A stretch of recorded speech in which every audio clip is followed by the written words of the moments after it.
Welcome to Turkey Hill Farm, where we have filmed our new video series, Secrets for Entertaining.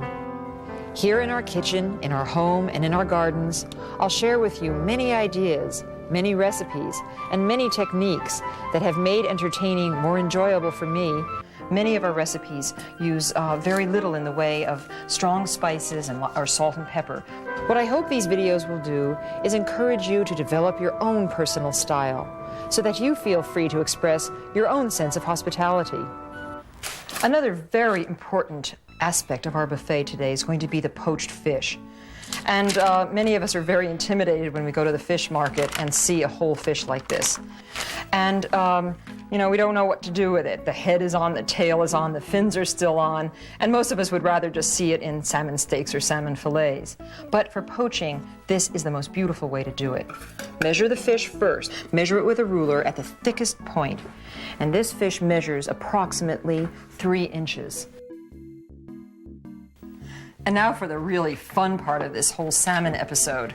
It's great to ask the fishman to give you the fish with the head and tail intact and to leave on the dorsal fins and the other fins. Now to apply your mayonnaise.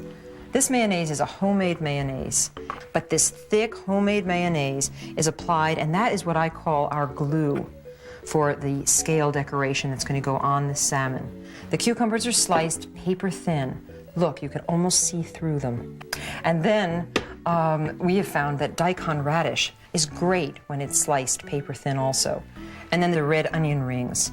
These have been sliced also paper thin, and they'll be used as a ruffled decoration around the neck of the salmon. And now to apply the scales. Start at the tail and create overlapping rows of cucumber and daikon radish scales. And it certainly looks very impressive. People will wonder how you did this. It's looking really good.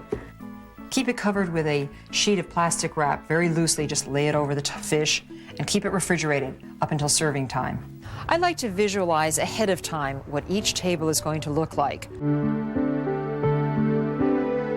I always look for something unusual in which to present food.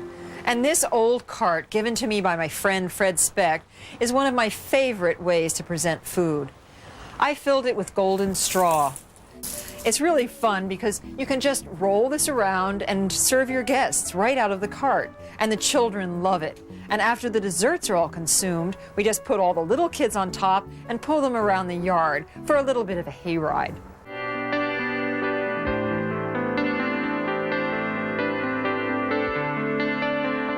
I think that the last secret for entertaining that I'd like to share with you is have fun.